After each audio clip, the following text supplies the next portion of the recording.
Okay, go ahead. Do you need there's a pointers slide answer?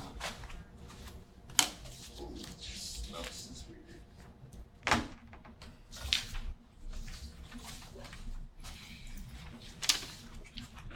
So I guess this is a very, very general outline of kind of what's going to end up on my poster.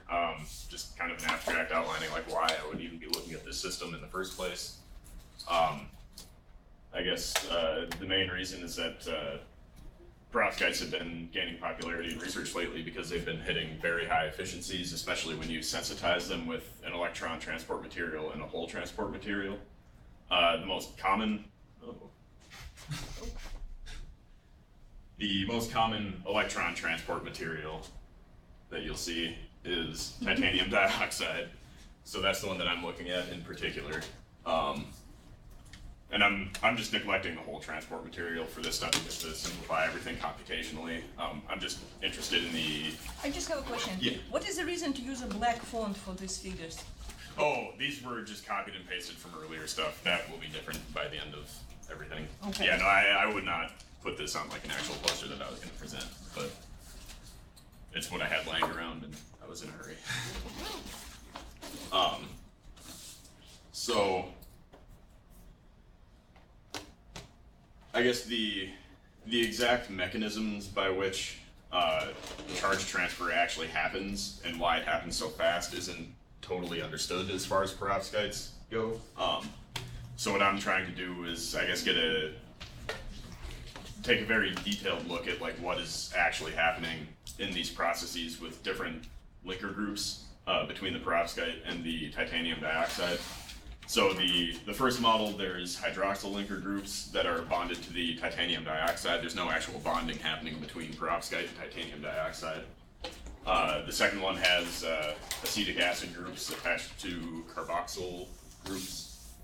And then there's, I don't really know what to call this one, but it's all the linkers have basically been pushed out to the side, so you don't actually have anything normal to the surface of the perovskite. It's all just basically two flat surfaces up against each other. And this one is the same thing as that, except instead of it being a lead and bromide layer at the top, it's there's another cesium layer thrown on top. So that's the one that's actually at the interface. I didn't have time to put any actual equations down, but I mean, I would include like DFT stuff, molecular dynamics, non-adiabatic couplings, and I'm doing vibrational modes right now. Again, so looking on your figures and completely and seeing hydroxyl acetic acid linkless, Yeah, it's CS linkless, how they're different? What exactly, like, where is your hydroxyls? Where is your acetic acid? So I don't know how well you can see it from back there, I guess, but the titanium dioxide pretty much ends right here, and there's a... Is it possible to make these figures so, like, Well, probably reduce number of figures, but clearly shows that you can, if you maybe can increase, this is better, at least we can see something. But can you just kind of really change the font, change the font, how it calls, the background to white or something? Oh yeah, definitely. And clearly kind of just put it like with clear information. So here is titanium dioxide, and titanium dioxide is a quantum dot, not Correct. the surface. So it means you can really put number of atoms, like how many titanium, how many it's O2. 7 titanium. Or whatever. You No, can 6. really put like a 6 titanium. real formula for Right, yeah, the for actual showing chemical exactly the formula. size of this structure, right?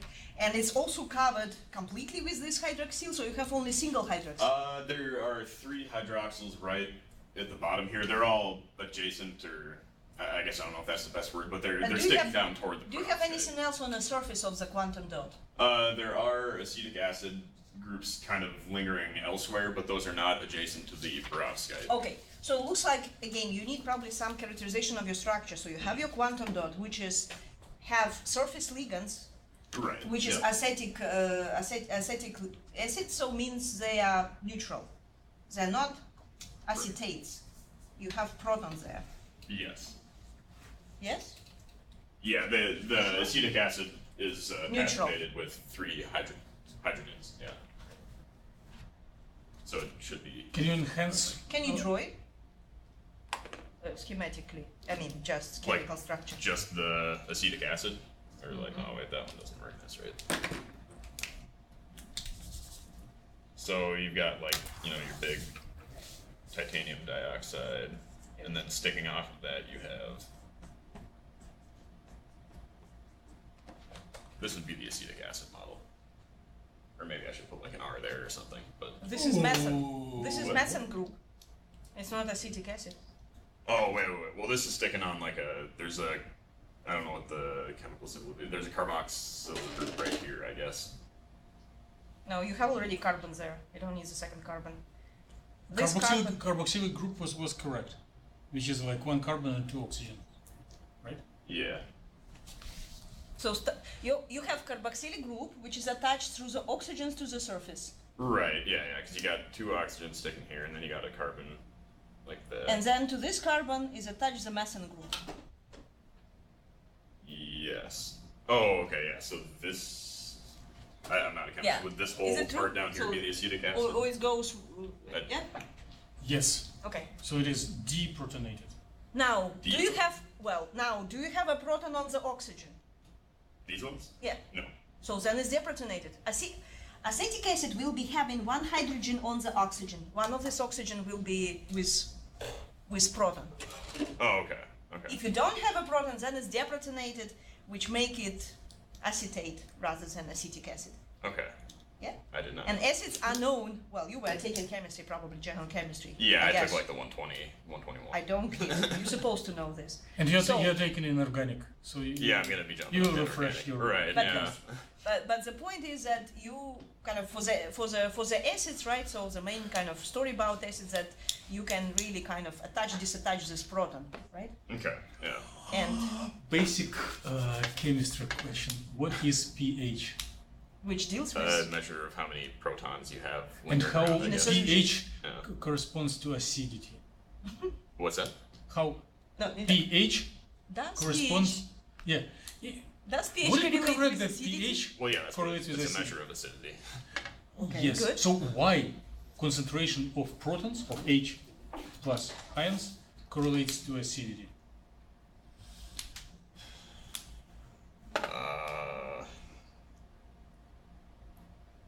Because each acid has hydrogen. Yeah. A proton which is can be Well, given right, to yeah. the I mean, solution, it right? has to do with basically. can go back or can go reactivity. out, right? I mean, And this will be kind of given some concentration of free protons in a solution, Right, yeah. which and that's what pH counted measures. when you calculate your pH. Yeah. And of course, acidity is, deals with this, how many H you will have as kind of just cation, H plus cationic species in a solution, right? Yes. So anyway, then the question is, if you having how many acetate? So you have then Let's expand it even acetate- bigger. I don't know if I. you have acetate That's right. as a surface ligand, right? And then you have a hydroxyl as linker.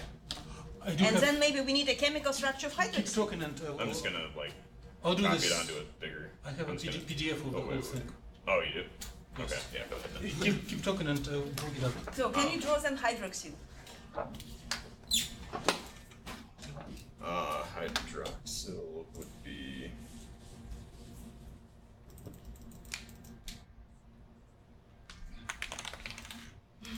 Sorry.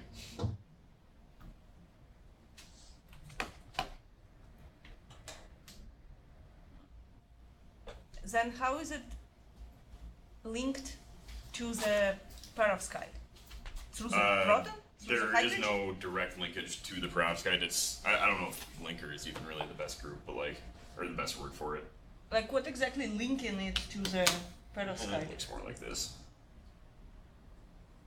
It's just proximity. It's it would be fizz-absorbed. That would be the correct. So there's no chemical bond between them. No, yeah, this is just blank space right But here. then like this is linkless, then what's the difference between linkless? So instead of having something sticking down toward the perovskite, you have something just sticking out that way. So it's basically just like So- the titanium dioxide directly. So up this against is the very perovskite. easy to show this information clearly because in these figures nothing can be seen. You probably Right, makes no, more I- sense to represent it through the schematics if you cannot really clearly show it with your 3D real structures, right? So you can use your schematics and show this. So, okay, and when you say acetic acid means, again, it's pretty much the same as, like, first and second structures are pretty much the same, with only difference that for here you have only acetic acids, and it's kind of placed towards the surface of perovskite. The difference is all what's happening down here. And That's the other one difference. having hydroxyls, which are placed towards the surface of. So your AH group has a negative charge, your carboxylate group has a negative charge. So then your titanium dioxide quantum dot is charged by how much? So you have such a huge charge accumulated on your titanium dioxide surface of the quantum dot? I don't. I mean, the perovskite would have to also be charged at that point, because I believe that all the models except for... Well, perovskite has no ligands there, right? Perovskite is just taken as a bulk structure where all the ions are balanced, right? Yeah. I know that the total system is neutral, or at least I'm pretty confident that it is, between the hydroxyl and the acetic acid one. This one, if it's neutral, then it's basically not... You don't have electrons actually sitting at the band gap. It's, you have But then why? too many, I If guess. if your titanium dioxide core of this quantum dot is neutral and you have negatively charged ligands, then you should have a negative charge.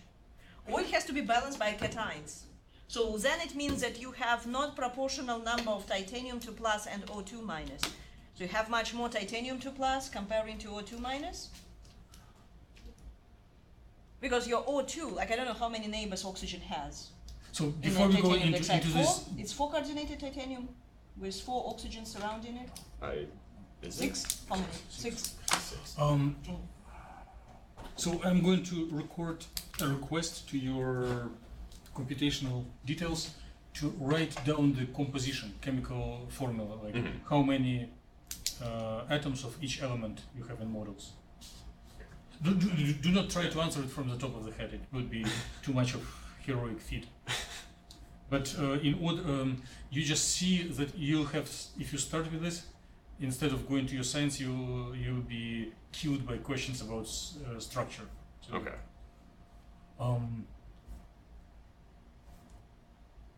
Is titanium dioxide part of this model stoichiometric? Is the amount of oxygens is literally double the number of titanium atoms? No, it's not. I don't believe it is. I could double check really quick. I just have to open up my laptop. So how many titanium? I don't think that it is. I think that it was slightly off. Yes, but how many titanium atoms? Oopsies. 6 titanium. Yes.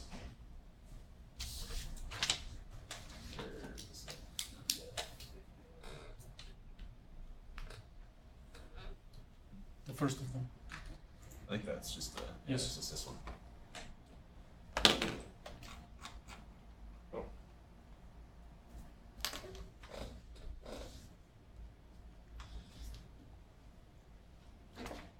I want to say there's like 16 oxygens So it is. in the acetic acid model. I would have to double check to be sure, but I mean I could do that really quick if. So that would help.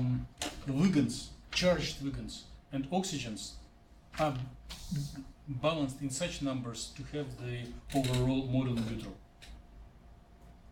But this has to be shown. I believe so. Yeah. Then you need chemical information on the chemical kind of formulas for the chemical structure. How many titaniums, how many oxygens, right?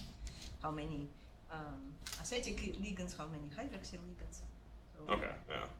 like, because right now these pictures really do nothing for you. No one really can understand what's really going on. Plus, you probably also need to show the chemical structure of perovskite. People will come and say, so what kind of perovskite, what exactly your perovskite looks like? Because there are different types of perovskites, right? They differ by their organic ligands, by metals, and so on. Yeah. So, and again, probably if you use these figures, then you need a color scheme. What is like you can Right, write yeah, label out formula, what the colors and you are, can just but- make different colors. And of Yeah. course, if you have different elements with, like, it looks like you have blue and blue, one Yeah, the stays for titanium is like- nitrogen or something, yeah. another blue stays for, I don't know, what is lead in a perovskite? What is your blue in perovskite? I think blue here is titanium, right? Oh yeah, up here these ones are titanium. These one, well wait, And light that blue, would be a bromide. That one would be a cesium. well, again, your titanium and cesium have the same color. Right. Not a good thing. Right. People will think, oh, you have titanium here, right? Or you have cesium there, because they look similar. So start with the structure, because people come and they want to, like, they might want to do the same models, right? Mhm. So like they just look and then they will create something like yours if they want to. So it's a science. Yeah. You're showing your results to share with scientific community, assuming that everyone can just repeat your results, starting with the same structures, get exactly the same things as you are showing here, right? Because if it's not reproducible, then it's not science, it's Right, something, yeah. something different. And also change the perspective view, I guess that. Like the angle from which I'm looking at. Orthographic can be more Orthographic informative. Well, it's your choice, your Oh, artistic okay. view, but Yeah. Yeah, again, this is just That- stuff that I had laying around These that I could things, throw on here these real things has fast. to be completely reconfigured, right? These 4 panels. Oh, yeah, for sure. Yeah. Because they really don't do anything for you, and moreover, when people start, like, let's say, They people put you start in asking danger. questions, yeah, you don't know, because it's really, you cannot calculate titanium, so how many things, like, how many titaniums you have in your quantum dot? If you don't have this written somewhere, using this figure, you cannot answer anything. Yeah. So. Okay, so now we suppose that we have your models, we understand what Right, is your yeah, structure, so you have these quantum dots, and so on. And again, so you were talking about having titanium dioxide as a layer for the charge transfer, right? Mhm. But then you have a quantum dots. Why is it not a semiconductor? Why is it a quantum dot on your surface of perovskite? Well, I could make an argument that it's much less computationally expensive to do it this way. what about strain and your experience of reading? But this is the Papers only reason last just time. because you're saying that this is the only thing which we can calculate. Well, I mean, I've been. But does it really deal with something realistic structures? Do they? Yeah, I've been trying to find papers and read up on those in the last couple of days about actual, In other words, like how titanium realistic dioxide your quantum models dots are? or nanoclusters, I guess. What's that? How realistic your models? Do you base your models really? You base it on real systems which people use with layer of quantum dots, and quantum dots are covered with these ligands, and or you just made it up because it's easy to make? Not. To make. Okay, so I haven't seen exactly this configuration, but I've seen similar configurations, I guess. Like I have seen perovskite, titanium dioxide, quantum dots, Okay. attached to one another, Then but again, it's in been your- like I titanium wouldn't put it as 17 and. Okay, I wouldn't put it as abstract. You probably better change it to something like motivation or introduction, Yeah. right?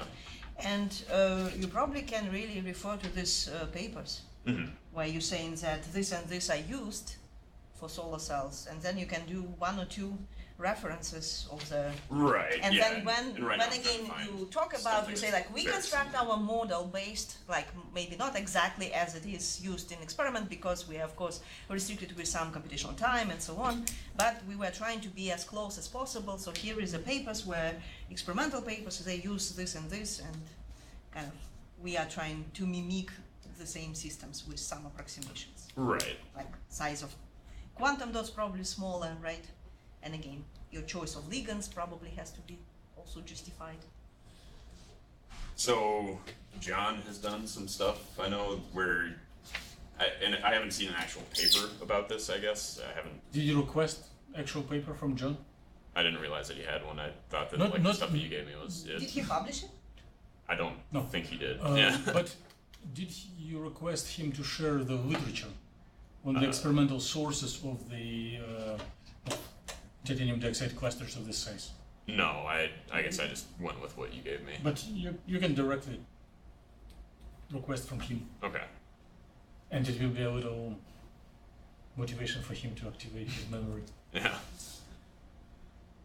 So, okay, so looking at all these models, I guess the approach that I would be taking is to, I guess, look at what the most optically active transitions would be and kind of use those as an initial excitation and do calculations based on those. Is there a specific reason to not show density of states and absorption spectra? or it is just I postponed? for I future? would have been late if I would have found some. But it's not your decision; it's just a matter of time.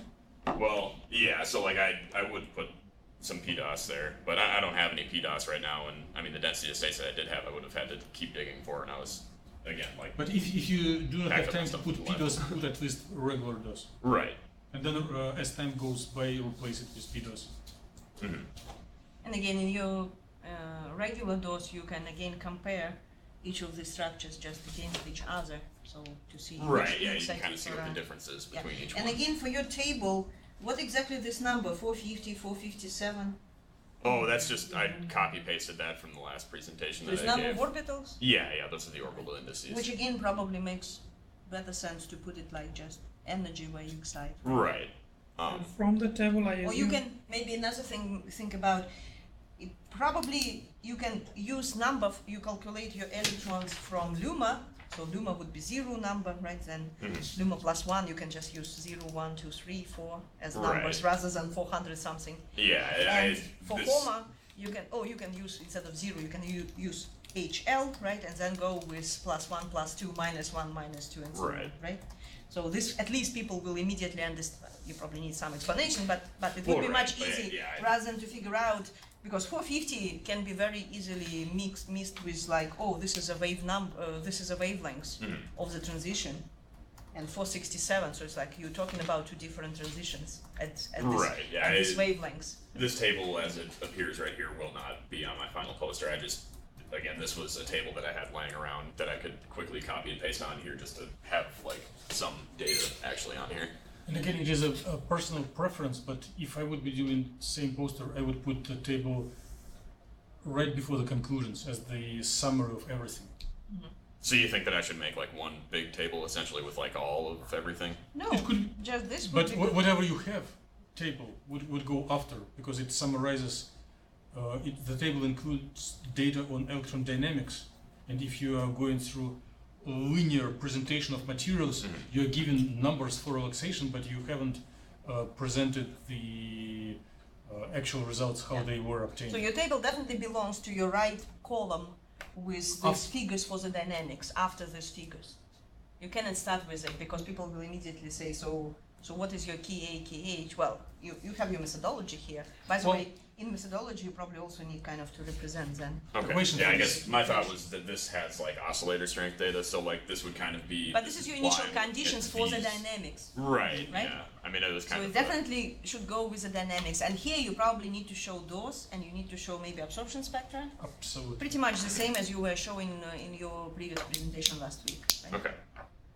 And even if you don't have projected those, then you can show your figures of your densities, like what you have already here, can be used to kind of show that HOMA is there, Luma is there, right? You don't show all orbitals, but at least those. Right. Yeah. You at least kind of. Yeah. So like if your projected dose is not ready, I guess this would be enough for getting some ideas what is what for limiting number of states. Yeah. Yeah. I suppose I really wouldn't need these necessarily if I did. But if you have a projected dose, again, for projected kinda- dose, you you can never tell know it's- is it hybrid, because let's say you have a peak coming from this guy and kind of nearby, or just like 50% there, 50% there. Is it because there are electronic states which are close in energy, and one sits on a quantum dot, another sits on a perovskite, or is it one state which is hybridized, 50% there, 50% there? Your projected dose doesn't give the information Okay. for how much your orbitals are hybridized, Okay. Right? So you think that these would be worth keeping on the poster? like I mean, an just make them illustration. smaller, whatever. And you always can put it like, your doors having usually kind of where you have a gap, right? There is some space there, so you can probably insert it inside the image of the doors. Okay. Yeah. If you're absolutely out of space, then you can, of course. Well, right. Simplifies it. Yeah. I have no idea how the space is going to end up going because I just threw. But this your together table can be very quickly. definitely reduced in size, right? You have a lot of free space for, Oh, for for the sure. columns for Yeah. nothing. So it takes all this space, really, you can probably make it twice smaller. I guess the whatever final table I end up having, I would imagine would have more data on it. but I guess I'll cross that bridge when I get to it.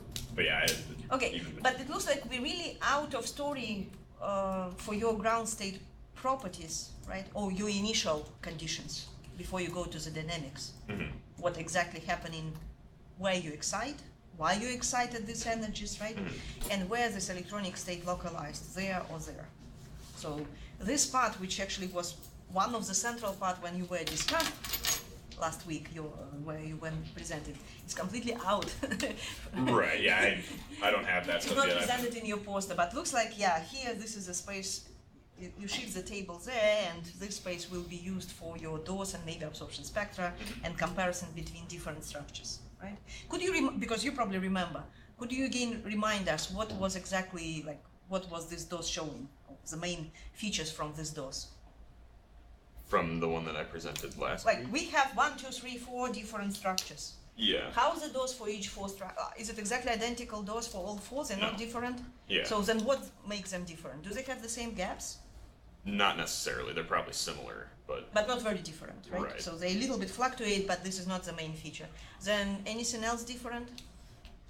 so I guess if you're looking at the PDOS, you can kind of get an idea of, you know, is it like a titanium dioxide state that's sitting at the LUMO band edge, or is it a titanium or a perovskite one, or maybe it's both of them, like right there. If I remember correctly, in some structures you have really kind of, state on a quantum dot, state on the perovskite, and I don't remember HOMO or LUMA. In the other structures you have these hybridized states, or all of them showing these hybridized states. Well, okay, so this one is clearly separated. This one, both the HOMO But this and is the LUMA or HOMO, like you show in HOMO LUMA. Yeah, here. yeah, these are both HOMO and LUMO for the hydroxyl. For the and same acetic structure. acid. Oh. Different structures. Different structures. Yeah. But one is HOMO, another is LUMA? Yeah. Does so- it mean that all HOMO for all 4 structures looks like this? They come from titanium, and all LUMA are hybridized? No. So, but this is again, this is the story about your dose. You're showing your dose, you're comparing it, dose or projected dose, or at least these figures, right? Then you need to really compare and say, oh, if we have this structure, we see this. If that, it changes the character of these lowest orbitals. Okay. And again, if you have this hybridized state with a lot of contribution from quantum dot and some, I guess here it's really, where's the orbital actually located? Just on the quantum dot when you have acetic acid. Yeah, the acetic So acid. for acetic acid you have a clear charge transfer state. Your LUMA is on a quantum dot, your HOMO is on a die. On a surface of the perovskite, right? But Hydroxyl. For acetic acid, both HOMO and LUMA are on titanium dioxide, at least as it is shown. but this is 2 different structures. Yes. HOMO showing for the hydroxy and LUMA that's- showing for No. acetic acid. No. This one's actually showing both. Red and might not blue be able to stands see it, for HOMO Blue and is LUMA. HOMO, red is LUMO. Then it's completely unclear. Yeah. But it is not labeled, so Right. if we are not mind readers, we may miss this point. Oh yeah, I was worried about getting here on time, so. Yeah, no complaints. Just But looks like it's probably one of the main points when you're talking about the electronic structure as a ground state. And again, why you need it? Because we need to decide on the initial conditions where you do the excitation, and then you see your dynamics, right?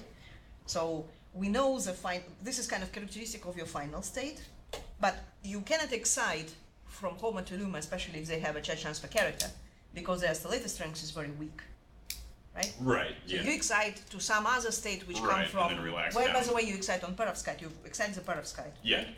So then again, you need absorption spectra and maybe use a arrow to show where you excite. For at least, maybe not all your initial, like this kind of table, right, showing you where you excite, where your initial excitation sits. Yeah. If you have absorption spectra, or if you have dose, you can also show it on the dose or absorption spectra, up to you.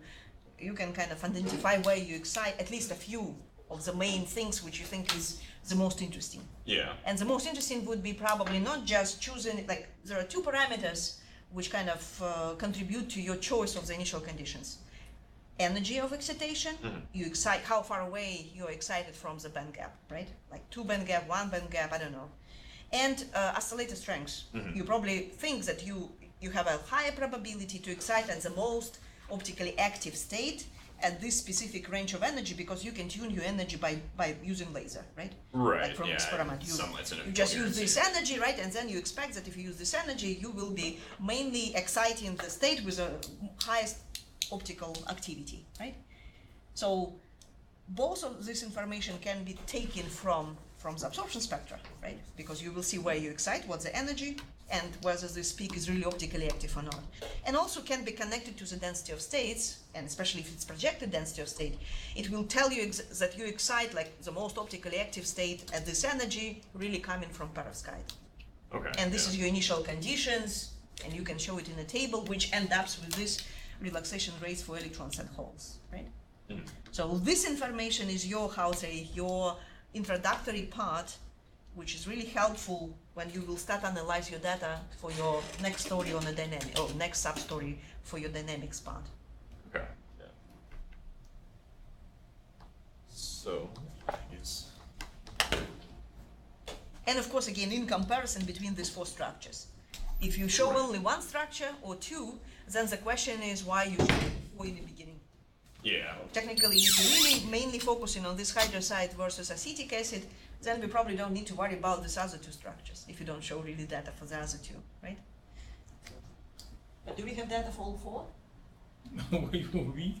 Well, Not yet. No.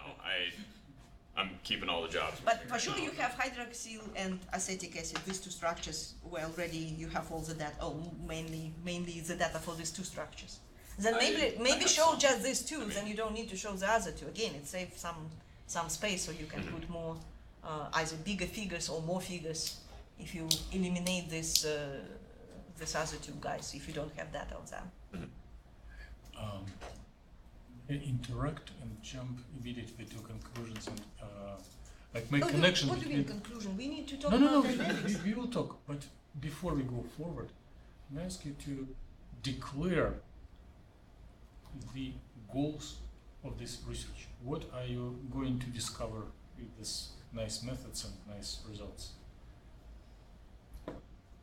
Well, I guess I'm hoping to actually detail the actual dynamics that an electron would follow, like upon excitation in the perovskite, hoping to, I guess, kind of clarify that a bit.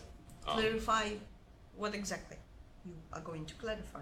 The actual physical process by which the charge transfer happens. Physical processes just happen through the interaction with phonons. What exactly you want to clarify? So with different linker groups in here, The role of Lincoln group? Probably? Yeah, basically the effect that has on it, and then you could maybe make a prediction on, Perfect. which of these would make a So better this is solar your cell. central point. You want to figure out what is the role of Lincoln group, right? On a photoexcited dynamics, phonon-mediated relaxation, dissipation, whatever you call it, right? Yeah. Which two major effects of linker group onto the properties of system you anticipate and later support by numerical data? Charge transfer rate and recombination rate. Well, not necessarily, but like relaxation recombination, kind of like the whole process of But recombination. you already showed in your orbitals that depending on the linker group, the band alignment changes. Yeah. In one case, the titanium dioxide is at the bottom of the conduction band. In another case, it is perovskite, right? Right. So mutual alignment of the bands is controlled by linker. I guess I don't know if I'd say controlled, but it definitely has a significant effect on it. Correlates, Yeah. okay. And second, the choice of linker affects the rate of charge transfer as it establishes barriers of the different height. Yes. Okay, so you even before starting your calculation, you can hypothesize these two effects and then formulate that all your numerical work is to Identify quantify how much these two aspects are affected by these linking groups. And in conclusions, you can return back to your goals and tell, my goals are fulfilled. Bands We are see- aligned, we see rates are this and affected. this. And then, even if it is not a big discovery, it is like nice logical wrapping so that it will reduce the amount of aggressive questions. And people will follow your poster much easily, right? So take them 15 minutes to figure out. And then if they're really interested, they will go in more details with some technical issues and so on. Mhm. So, dynamics. Okay, so so I guess, yeah, looking at all this data, you kind of picked some initial excitation, and I guess what I'm thinking is I would just show some figures for, 2 or 3 probably excitations that could somehow illustrate, one of those points about basically I guess the excitation itself wouldn't show anything about the band edges, but I could probably make a little graph of that and put that somewhere on here, somewhere else.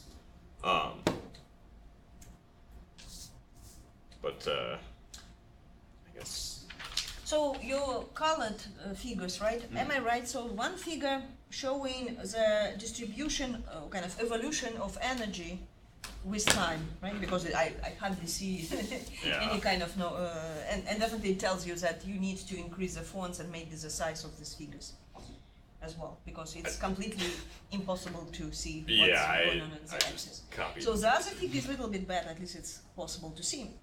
So you have Z, which I think it's your Z direction means the coordinate distribution along the Z axis of the density, right? Again, changes with time, evolution of this charge density in a space along Z direction, changing with time, right?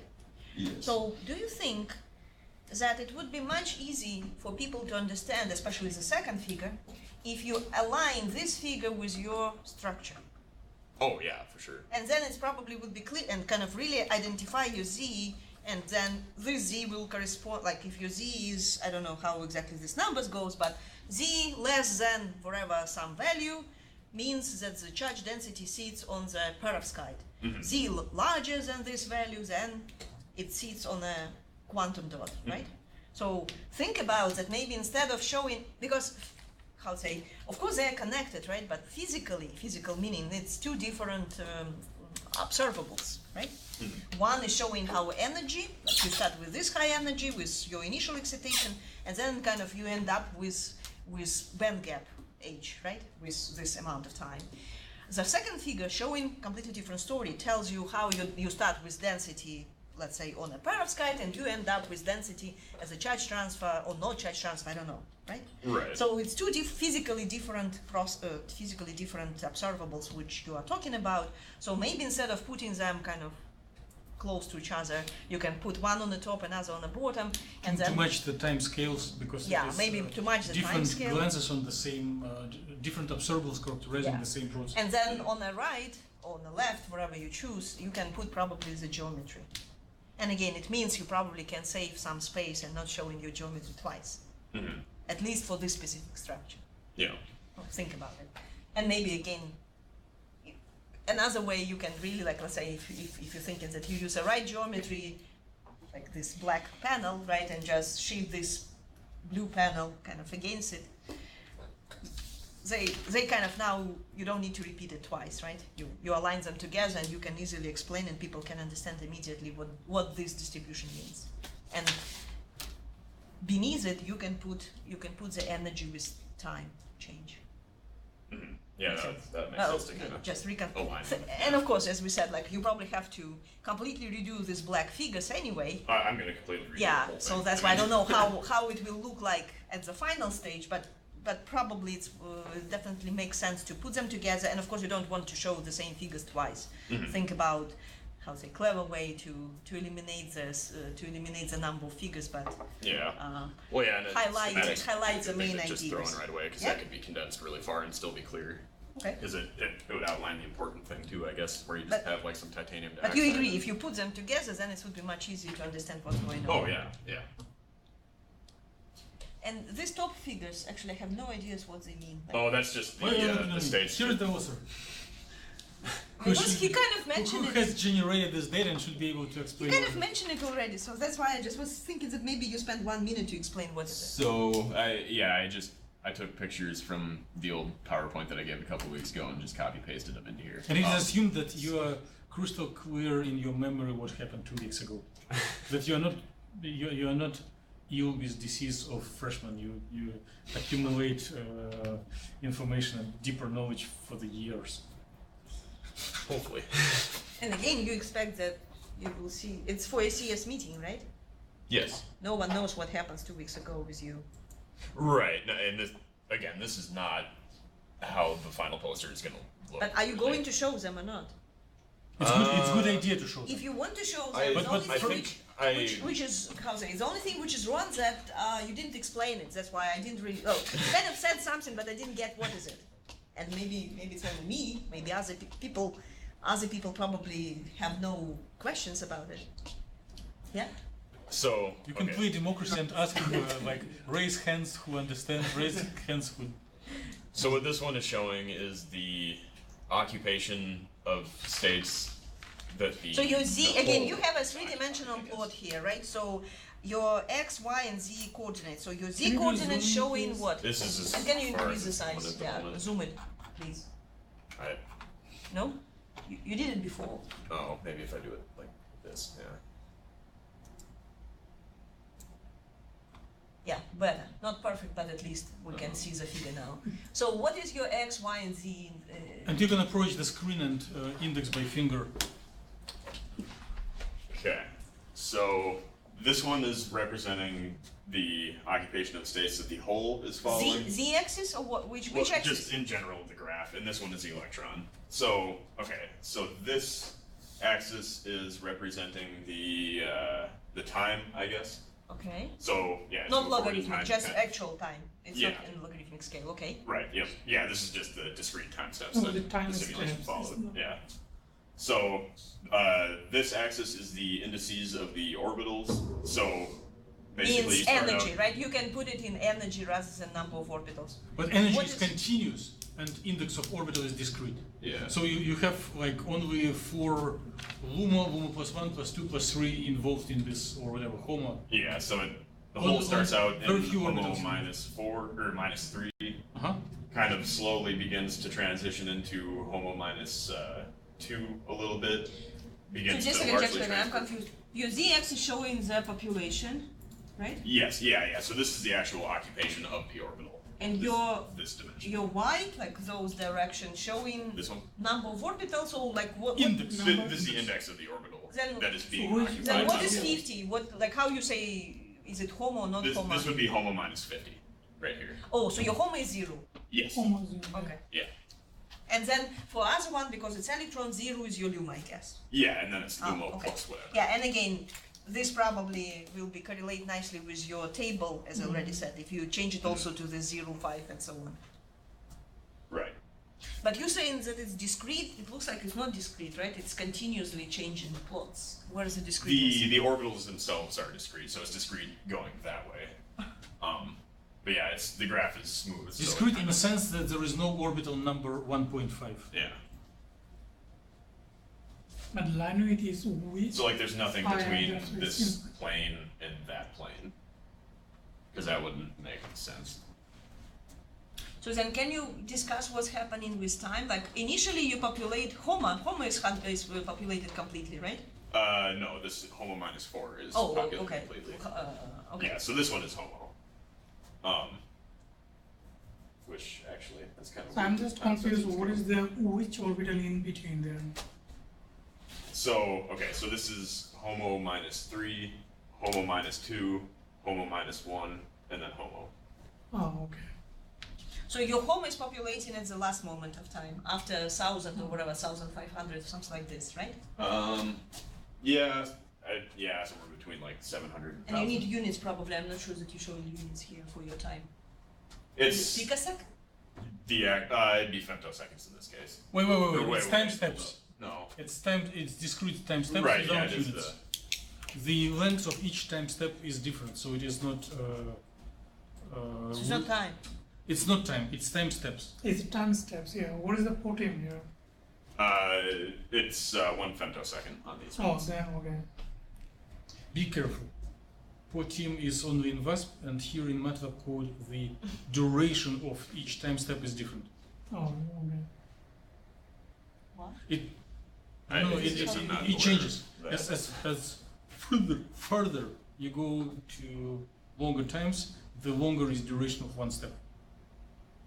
It grows exponentially. Okay. But can it be converted to time? Yes. Probably again to not because this is becoming very confusing. Maybe you can, if you know this conversion, whatever, like first you take 1 femtosecond, then you take it, I don't know, 100 femtosecond or whatever your time scale, right, for each step. Then you can just multiply and put actual time instead of these time steps into your x-axis. Yeah, that But would be. but what exactly is this figure showing again? What's the meaning? Like what exactly you want to show with this figure? So this figure describes the No, I understand what it describes. It changes how the population of your electrons and whole state changes with time. But this is general. Can you now give me precisely? So what? Yeah, it shows this population. So what does happen with population? Can you finalize your results? Summarize your results for this figure.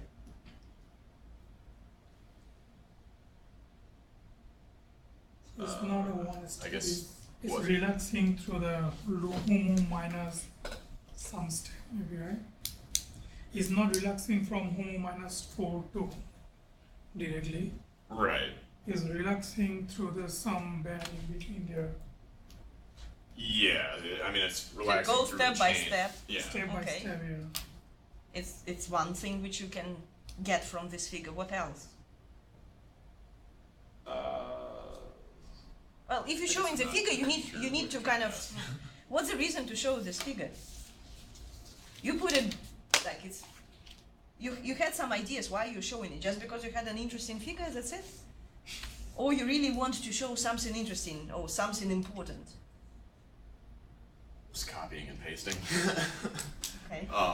Then maybe you need to think about it. Oh, What's the yeah. reason for this figure? And this Showing the something question on a that you hear doesn't mean that it is a bad figure that you need to do it. Yeah, I don't No, mean no. that. You just need to think That and, if we and cannot explain it, then develop delete possible it. answer. Because if we go this way, you end up with only one figure on a poster then maybe. You will be deleting everything which you cannot really explain and understand in a very deep way, right? So think about this. This is some scientific results, but then you need to understand what exactly this is showing. Not just, like general idea, it's clear. It's showing the change of population of your initial excitation with time. For electrons and for holes. Great. But then what? So what is your final message after you looked on this? After you were looking for on these figures for how many hours? Maybe someone wants to help him. What- Yes, I want. Like, Let me try. like Jebet already said that it goes step by step. Yes, okay. Not it is not one just, point. just jump Right. from homo minus 42. Additional points. So first, that it is subsequent stepwise character of relaxation. Second, it illustrates that the charge carrier is cooling.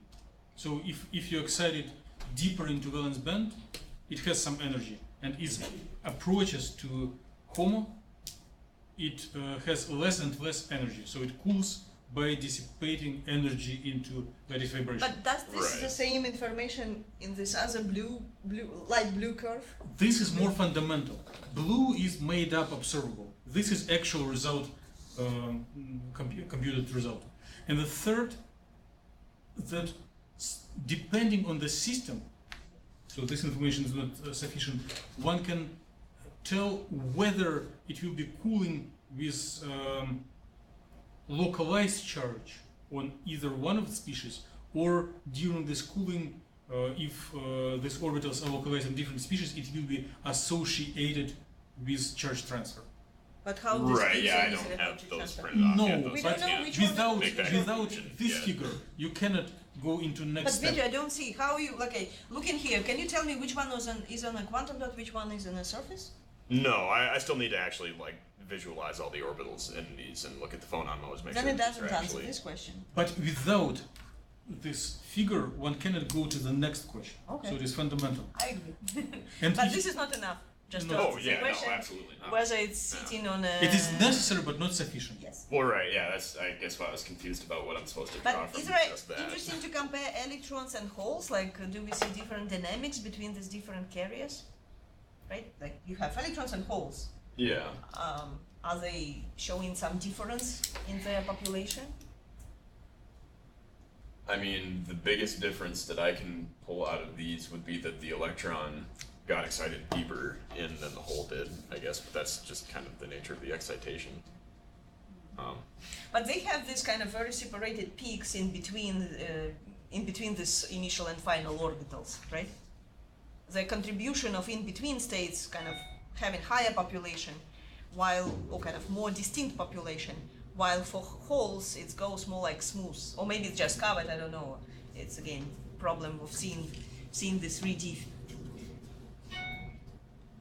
An electron is distributed in too many steps, and that's why it's relaxing faster.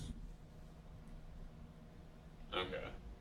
Like more intermediate states contribute during the relaxation, or maybe it's living for longer because you have this population for longer time of this each state. That's why the peaks are more distinct comparing to holes. Holes really go in like they jump very quickly through each step. The lifetime in each intermediate step is very quick. Here they probably live in this intermediate state much longer. That's why these kind of peaks are more distinct, right? I'm not sure how to interpret this, but at least visually they show some difference in these intermediate features. Yeah. Think ahead how to answer such questions. And if you want just to gain cheap popularity for general audience, you can be rhetoric and ask, how would such figures look at 0 Kelvin in absence of lattice vibrations? Would any occupation change in time? No. So this is fundamental results showing that occupation experiences dynamics. There are no actual results in this, but it is philosophically important. And if someone tries to come to the knife to a throat, what is the meaning here? You see dynamics. Am I right if I say whatever the electron energy or hole energy, it's relaxed to the HOMO and LUMO at the same time? You're asking if the electron in the hole would always reach HOMO and LUMO at the same time? Yeah. No, they would not. This figure look like the same time, isn't it? Actually, Well, the time why steps you are need exponential. 3 dimension? So Why you cannot just show population So between changing two this steps, time? it's going to be a big change in time. So that figure's not. Like, why do you need 3-dimensional structure? Like, why not to show 2D instead of 3D figure? Like population versus time. You could only do one orbital at a time if you did it that Oh, way. you can. But if it's only 2 or 3, You can put several lines on one figure. yeah. It is If there are, not a problem. you're really saying that it's really 2 or 3 orbitals, which really kind of important, right? You don't need to show 40 or 50. Looks like they're not really contributing so much. Oh, you're just saying like No? cut Oh, it's not just- really. Let me answer. Let me answer so that there will be less confusion. Yes, it is a correct suggestion that sometimes 2-dimensional figures are easier to perceive, but it is less universal. If you have 20 orbitals involved, you need too many effort to recognize each of them. And fine. here another dimension just visually guide through the number of orbitals. Then I probably will reformulate kind of the main message, like as you already said, the population, how it changes population, but kind of the more specific, like this is general idea, the more specific, the more focused idea is probably to see how much intermediate states really contribute to this dynamics. Because, like for example, if it really goes smoothly and kind of almost with the same very quick time scale going through each, like you start with this energy, right, state, and then it's kind of jumping pretty much with the same speed, right, from this state up to the end. This would be probably a single exponential nice curve behavior which you can feed for your energy relaxation with time. If it's really kind of doing, stop on 1 or 2 or 3, how many states, kind of, and living there for some time, much longer, right, staying there, and then starts kind of moving back. So it means you have intermediates with a longer life time, then you probably not expect a single exponential behavior for your dynamics, right? Right. You will probably have 2, 3, how many exponents? Yeah, however many times. Yeah, you so stop. the kinetics of such processes would be more complicated, and you need to use more complicated kind of type of functions or combination of functions to talk about the rates and so on, right? Because again, the idea about rates is based on the things that you have exponential decay, right? For your initial state, it just exponentially goes down with a tau, which is like an exponent, right? Minus tau, whatever, in a to h over c or something, h over t or something like this, to make your units correct, right?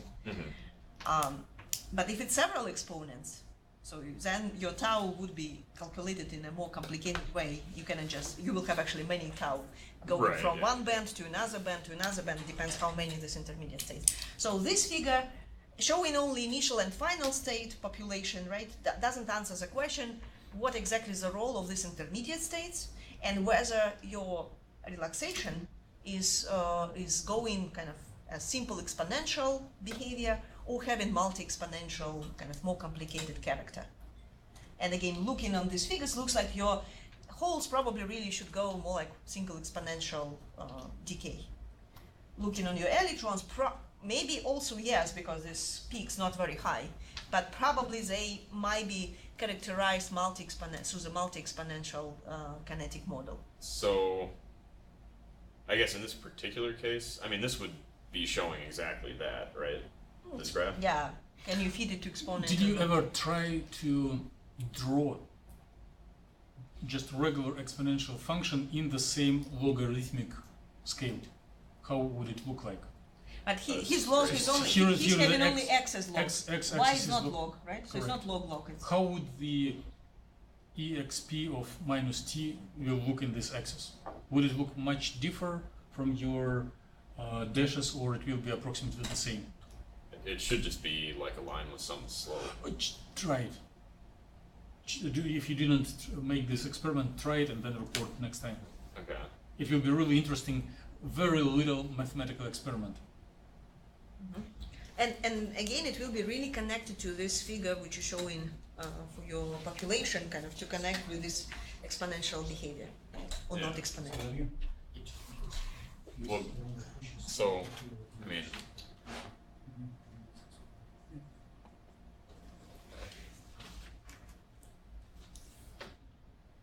mean, if you have like some equation that looks like that, and you have like But the log problem x here, plot, it will be Here's your- linear if you take logs on both sides of equation, right? Then it would be log of y equals ex, right?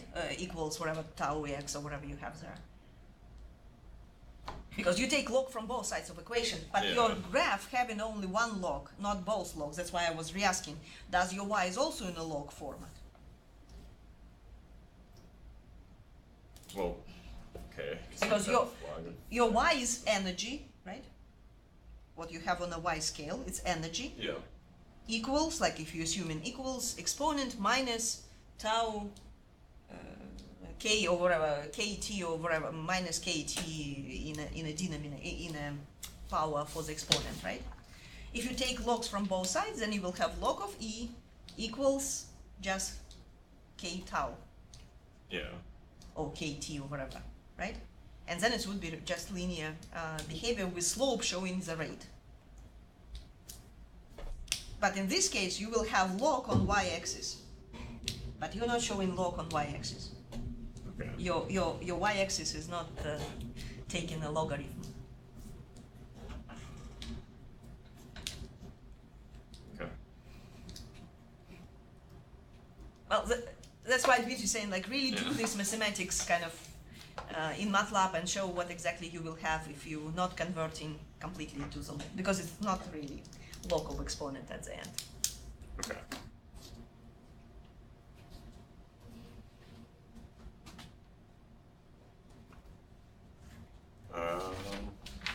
Yeah. So that's pretty much it for now. So, conclusions. I still have to analyze, but can you give at least the conclusions which we have heard last time from your previous presentation? What was your main conclusions? This one seems to be preferable. You get better charge transfer characteristics. Does the At least relaxation opposed to this one. does the That's what I relaxation rates also different between these two structures?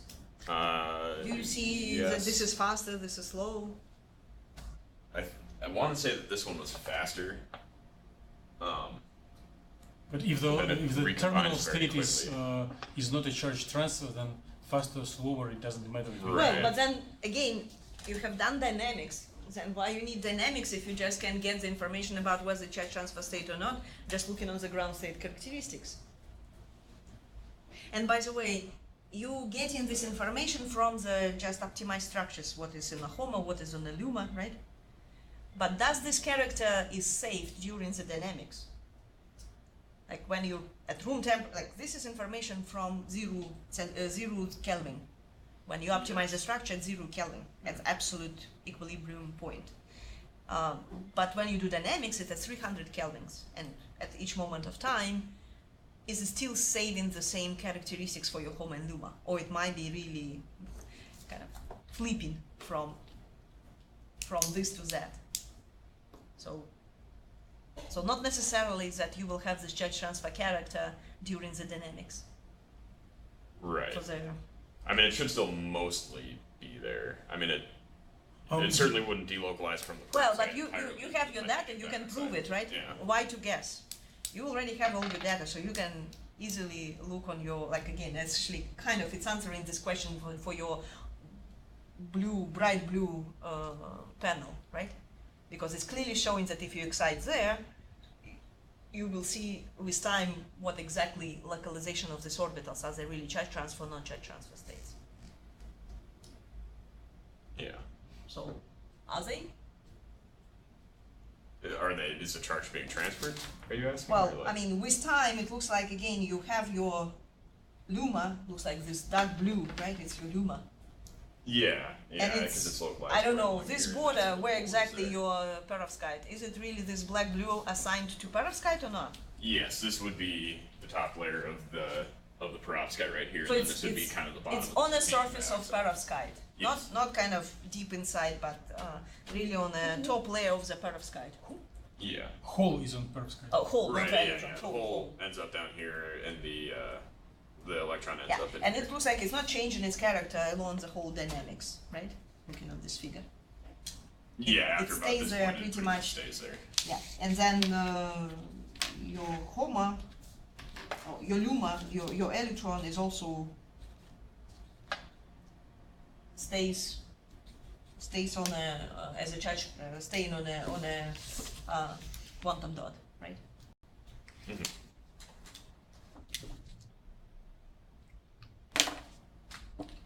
So which means you really have a final charge transfer state, even at room temperature and Yes. after how many picoseconds you're doing it.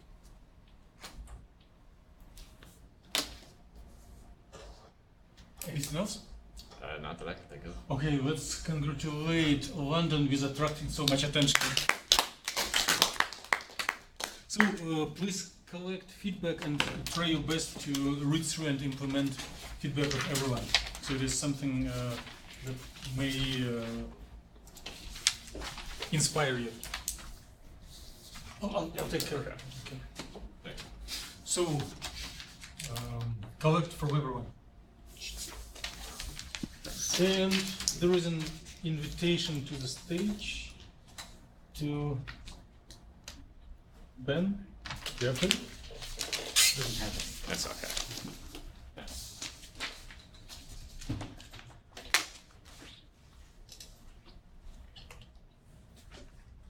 Floor is yours. And if you have time, there will be a third speaker today. Is there a way to make this bigger?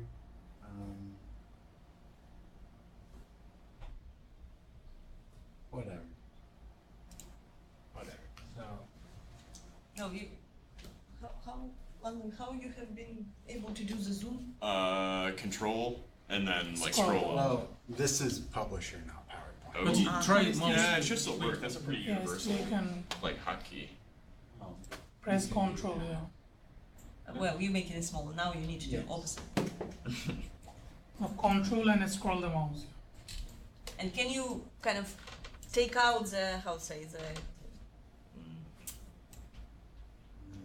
the toolbar, like kind of close the toolbar Toolbars. bar. Then it's No, click on the toolbar. double click on the view and it will go. Uh-huh. Huh. Then maybe, yeah, Better? yeah. You probably can increase it a little bit more. You probably don't need to read the text, but we can look more careful on the That's figures. not better. Whatever. One more? I guess, yeah, okay. So it's not complete yet, as you might guess. This poster is on the effective density functional method on the optical properties of iridium ruthenium complexes. It's cut off at the end. And basically, the idea of this poster is that there are these. I was given some complexes, and I wanted to find what density functional method would give me the most accurate representation of the optical properties of these complexes. And so I did.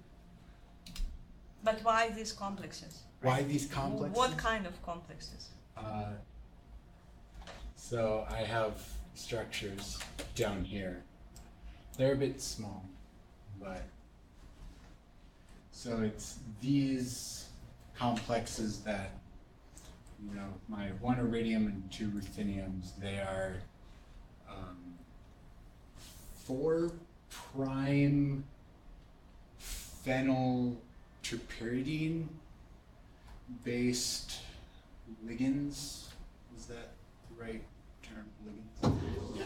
Again, you probably don't need with these names, you just can clearly explain what's the difference, what's the similarities.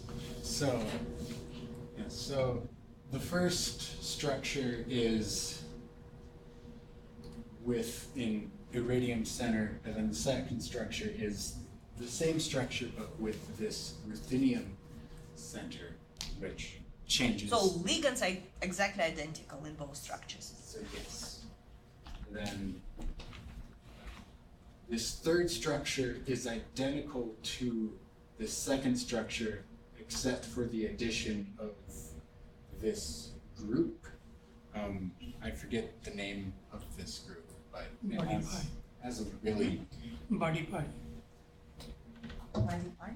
Yeah, that's a smaller, shorter name. body pie.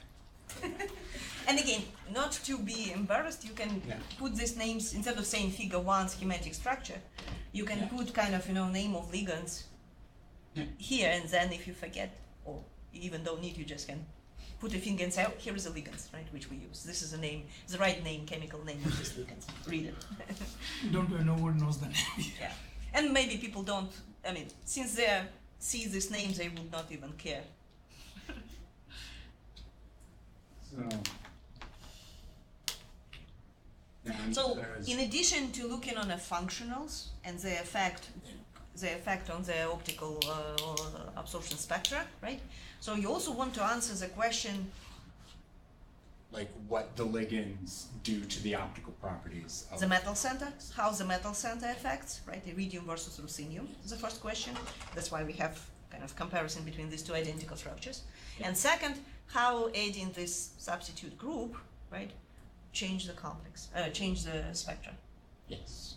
Okay, so you kind of have one question dealing just with methodology, and this is pure theoretical or computational kind of question, right? Yes. And second question would be more dealing with photophysical properties of these complexes, and Yeah. kind of more related to the questions which also experimentalists are looking for. Yes. So, the main bulk of this paper, so far at least, are the actual absorption spectra. I will add the orbitals once I get there, but I need to add them yet. So, this first figure is for the IR1, and I have the experimental on top, and then a lot of different Again, functions. classify your functionals. right? So So- kind of, because right now it's like a big zoo of Yeah. some names, nothing else. So this top one is Minnesota 15, and then going on down, we have decreasing Hartefock until we get here, which Well, is, again, classify the functionals. So what type of functionals overall you consider, and this probably has to be in the methodology. So which functionals you are looking on. So we discuss it. So you have a kind of pure density functionals, so-called GGA functionals. And Yeah. the representative of this one would be just PBE, yes. right? So you consider just pure DFT functionals of class of this PBE functional.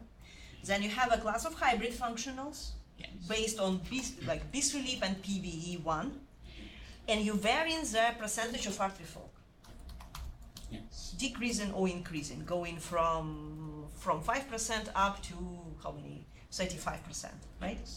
And then you also have another class is, well, your M15 is meta GGA functional, Oh, right? yeah, the meta. And what about, so you took out, so you have what, HSE? What is the type of functional, the HSE? Is that a pure functional? I don't, No, is that the meta functional? it's a correction, like it's kind of a hybrid, right? But with change of artifact portion depending on the position of the electron. And it calls either long range corrected or short range corrected. This one is short range because it's kind of going from 0 up to 30% of artifact. But like here you really, like you varying your percentage, it's fixed. In the HSE, it's really designed in a way that this percentage is changing based on the specific electron contributing to this or this orbital. So it means each electron have slightly different percentage of artifact, depending whether it's sp or d electron which contributes, right? Okay. Okay, so something to organize a little bit for what type of function, like general ideas, what kind of, it looks like how many, four types, right? Functional so far. So you start with kind of regular DFT functionals, pure DFT functions, then hybrid functions where you have this artifact portion and you vary in this artifact portion. Yeah.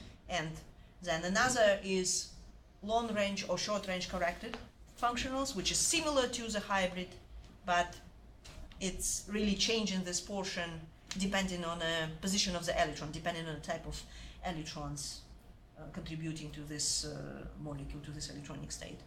And then the other one is meta GGA. Well, again, it's based on a slightly different introducing the kinetic energy term and so on, but it's different class of functionals, right? So overall you have five. Did I count five? That's Hybrid. 4. Or four? So, Okay. so they're generally organized as becoming more redshifted, with the exception of this HSE. Short range corrected. Yes, the short range corrected. So, and then we have the second set of spectra here, where it's a similar thing where it's So this is ruthenium, yeah, right? You the read this ruthenium one. It's similar where it's organized to be more redshifted, with the exception of this final one. It's also meta GGA, by the way. Okay. And then we have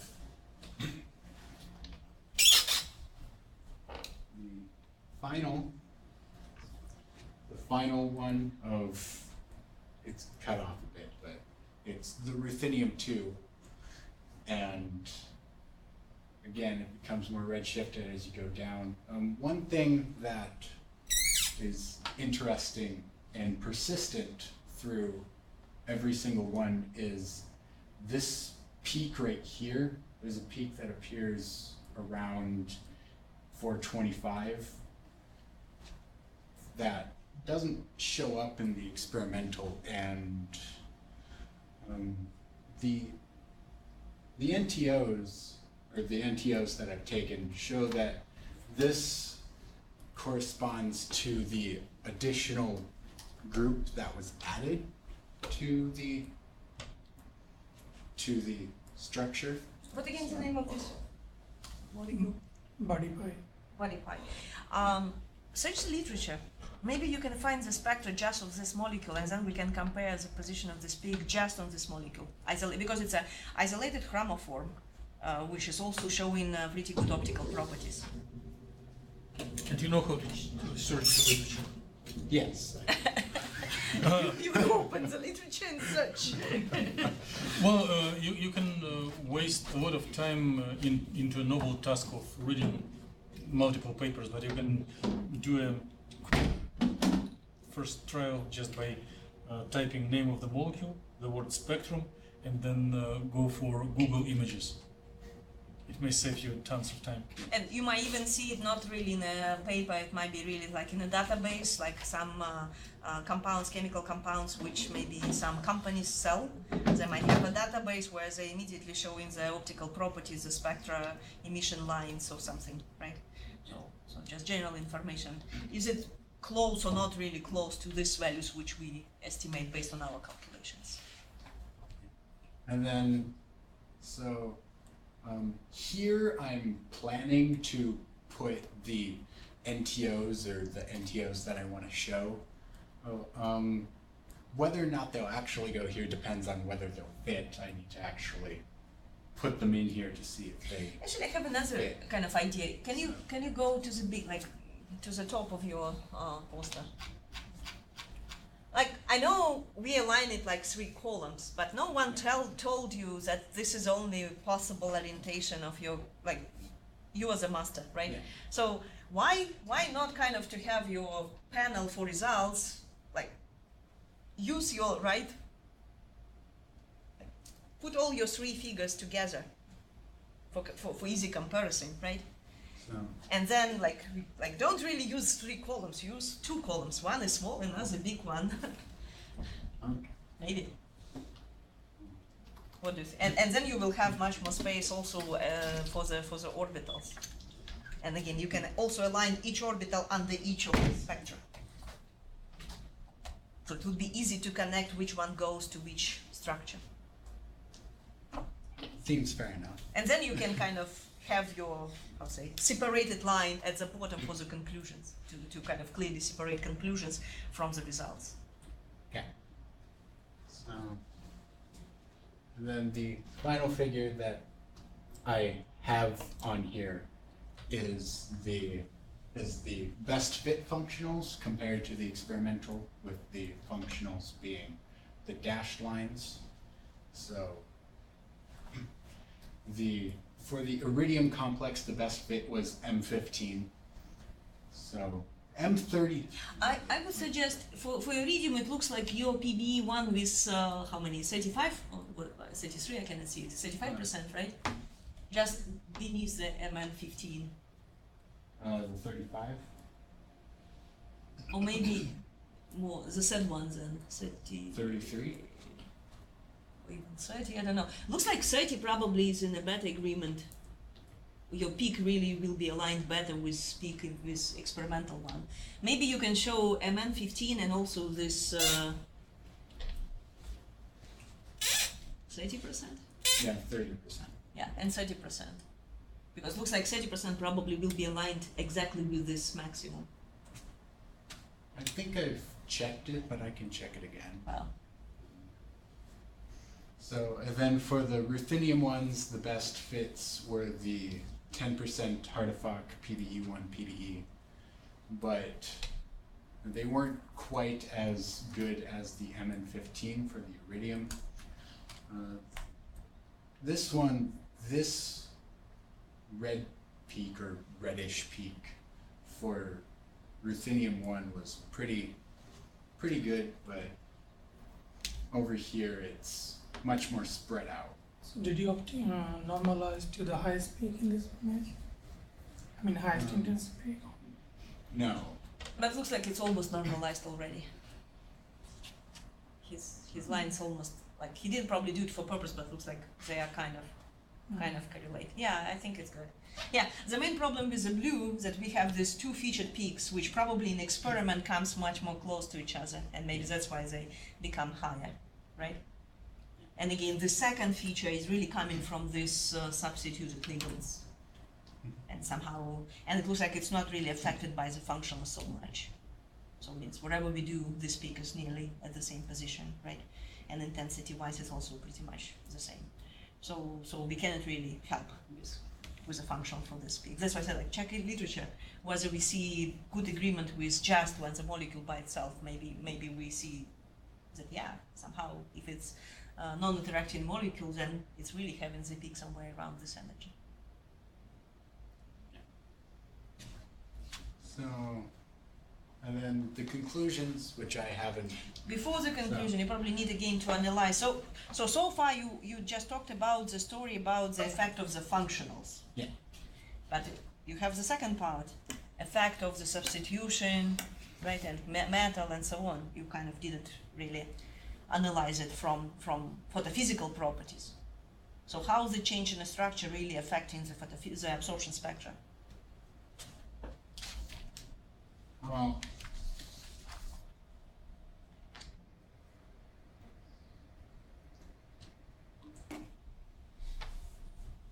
that's a good question. So I guess with the iridium and ruthenium, comparing those two, the iridium is a lot more blue shifted. This peak, or I'm pretty sure that this peak becomes a lot more blue shifted and appears over here in the iridium compared to the ruthenium. And so which again, if you need that, if you want to use this complexes in applications where you really require the absorption at low energy curve near infrared or red color, then of course ruthenium would be the best choice comparing to iridium. Yeah. Okay. And then yeah. And then comparing ruthenium 1 and ruthenium 2, the addition of the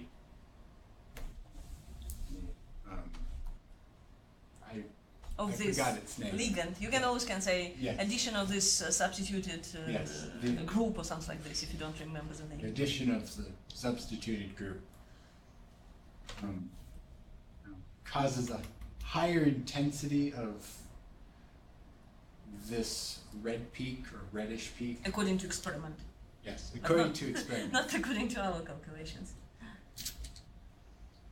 But it shifts, like it's almost not shifting, it's shifting by a negligible amount, right? Yeah. From energy point of view, it stays pretty much at the same position, right? Just increasing the intensity, that's it. Yes. So means this substitution not really significantly affecting this low or high energy transition. Yeah. Except that it making this peak slightly higher, that's it. And then for the more blue through peaks, there's not too much difference. There's some peaks that have different intensities, but overall it's very similar. But what's the character of these low transitions? And again, if you look on your peaks, on your sticks, right, red versus blue, what you can kind of, your low state for the iridium is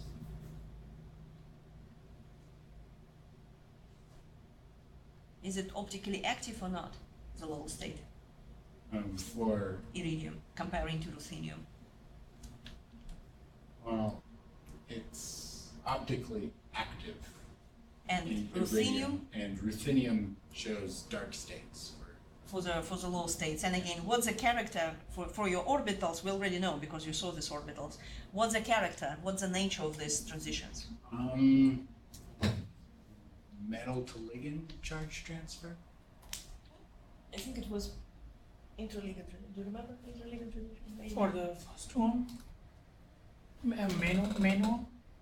Well, again, there is ligand to ligand, I guess the ligand to interligand, ligand. and metal to ligand charge transfer, right? So sometimes it's can be contribution of all three or all two or something like this, right? Yeah. So probably again you need to very carefully look on your orbitals to explain the difference. Yeah. So I think you probably has much less charge transfer character, either ligand to ligand or metal to ligand, in the lowest dark states of ruthenium and comparing to iridium. And iridium has probably more mixture with so-called pi-pi, like when they really delocalized over the entire ligand, right? Yeah. Both for electrons and holes. And this probably dictates this high energy state, higher optically active state for the lowest peak, right? So the nature of this, not just position, but the nature of these peaks is also different. Yeah, iridium one has a more pipeline character too, you know. And again, this nature or character can be analyzed only on through when you look on the orbitals. Yeah, and I haven't looked at the orbitals. Well, we did it together long ago, right? A couple of weeks ago, right? A couple of months ago.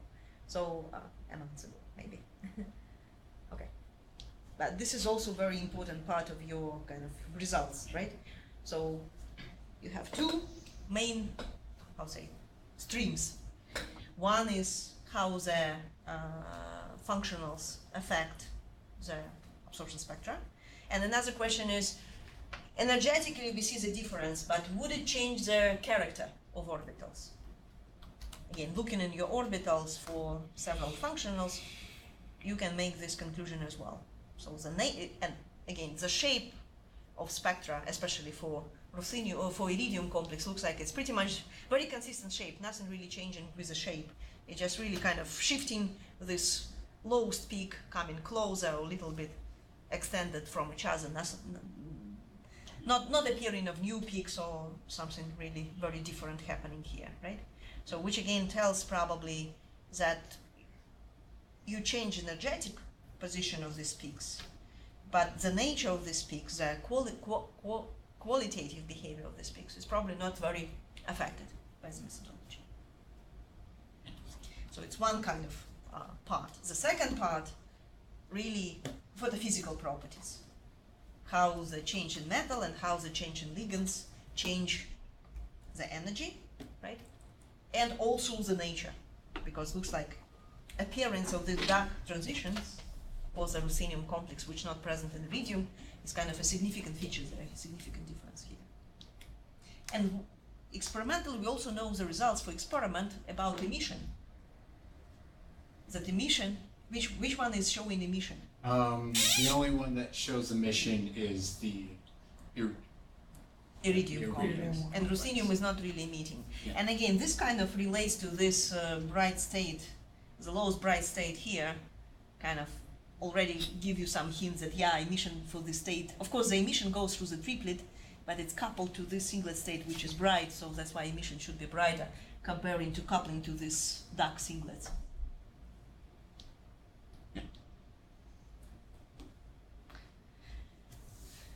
Done? Yeah. Questions? Nice work. Would be nice to see orbitals. Yeah.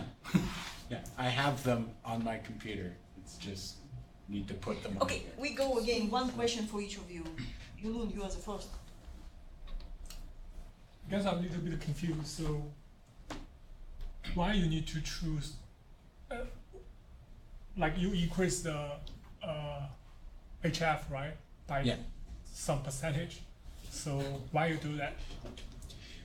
Well, because like for density functional theory, in order for it to work, you need to provide a functional of the electronic density. And in almost all cases, you need to give a guess, because you can't exactly find these. But you can also just look on this PBE1, right, for both of them, PBE1, PBE1, highlighted, show where you're showing your spectra. PBE1 with regular PBE1, which is 25%, right? Yeah. Go down a bit. So if you look on this PBE1, like this is not changed Hartree-Fock, it's exactly as it is in this functional. And this functional was showing to work nicely for the many iridium complexes, right?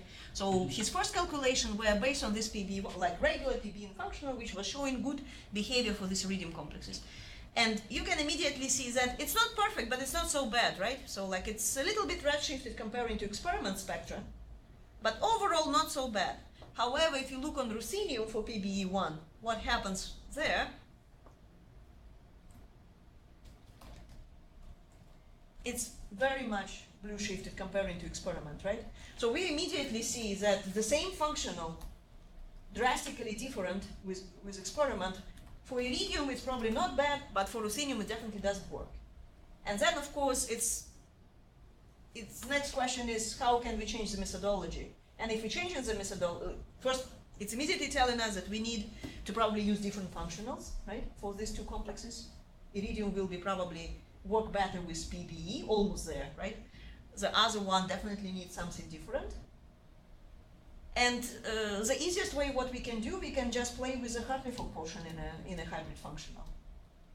And plus, we also check some other ones like meta-GG and this long range, short range. It's not showing long range corrected like LCW, PBE because it is too much blue shifted. But we check the other ones just to be sure that we're not missing anything, right? So is there a general scheme for this kind of calculations? So if you have different metal, so you need to go through this process again? What is your opinion? Yes, I guess would be the short answer. It looks like, unfortunately, that you have a very high chance that the functional which nicely work with this specific metal with exactly the same ligands doesn't work for another metal with exactly the same ligands, and you have to switch to a different functional, right? Because again, this blue and black curve exactly showing this picture. Doesn't mean that it's always like this. There are some, like ruthenium bipyridine complexes, we were changing to osmium or something, substituting different metals, same functional was working really nicely. But, so in other words, unfortunately you have to do this check all the time. You cannot just blindly kind of do the calculation thinking that you can really have predictions if you don't know experimental spectra. You always have to check it with experimental spectra. Qualitatively, it's not bad. Like again, it's a qualitative trends. If you need just qualitative trends, you probably can trust wherever these functions, they all look not very bad, right? But if you really need exactly to reproduce the energetic positions of each peak, you need to know experiment. And you need to do kind of this scaling or whatever, benchmarking for your functionals first. Yeah, so this is also the message, take-home message from your things, right? What if other people come and do these calculations with similar or not similar complexes, right? This is what they have to do, because clearly showing this very big difference between the same functionals for pretty much the same complex except the metal. Okay, so So I have a question on the rightmost column. Top one is for iridium, Yes. right, and the middle one for ruthenium. How about the third one, the blue one? The ruthenium, this is the show the ruthenium structure. 2. So,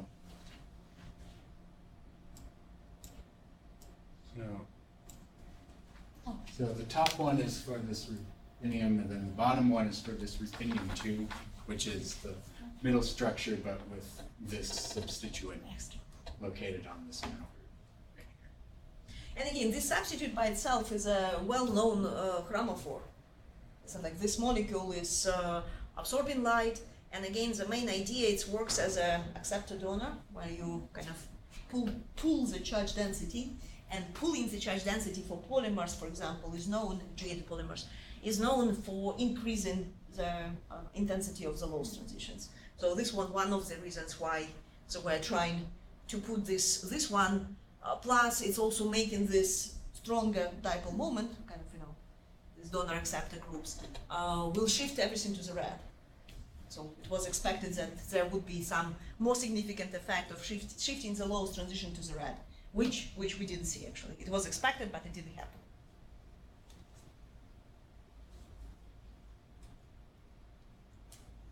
So I guess what do you mean when, like in your bottom two figures there, you have like PBE, PBE, and TPSS, TPSS? Yeah. Is that its own functional, I guess? Because as far as I'm aware, it's not. Because Well- like PBE is a functional, Well, yeah. And like PBE PBE1. is a functional, and this is a pure functional, but I think his question is why do you need to Yes. kind of Yeah, like why is it repeat the repeated? naming? Yes. So this is a And- feature from Gaussian, but it has Yes. some meaning. Why they repeated? So What about valence and core electrons? So I think like you have to apply the PBE functional to the valence and core electrons separately.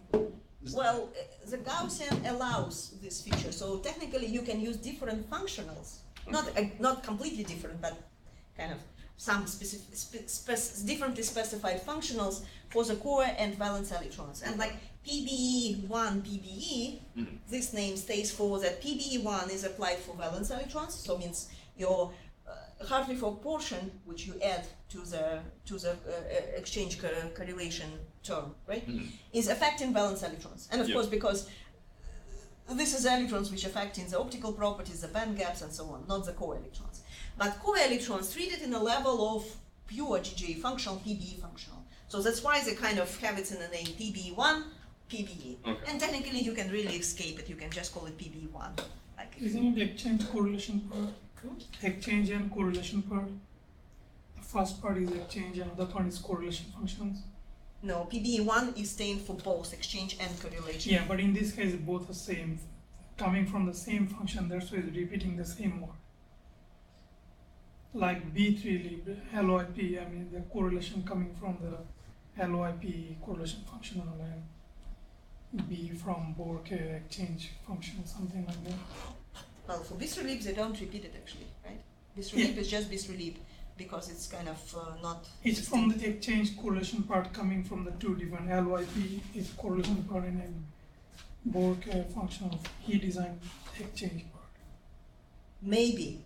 Honestly, I don't know, but this is maybe to verify, I might be wrong. My understanding was that they treat core and valence electrons kind of differently because you don't need to add Hartree-Fock portion to the core electrons. Right.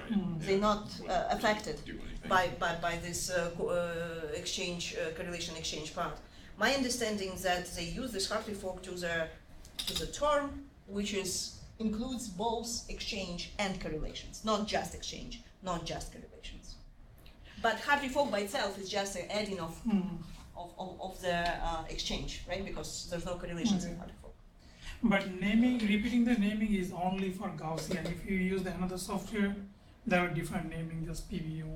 Yeah. But this one is actual name as a Yeah. hybrid PBU. So that's why I'm saying like this is really very technical issue dealing with the software.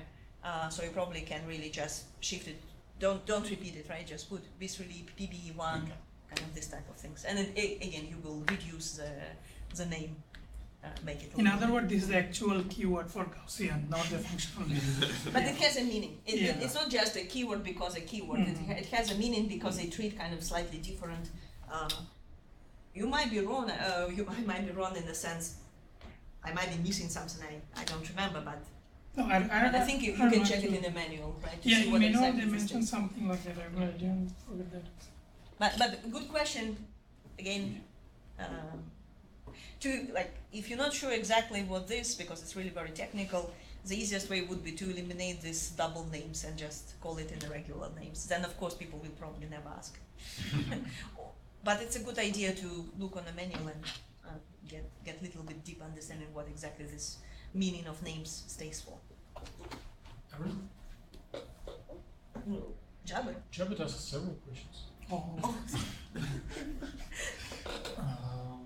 Do you have a favorite functional? Do I have a favorite function? You have your answer on the last plot on The the one that- right panel, right? Minnesota 15, I guess. Because it's Minnesota, my home state. So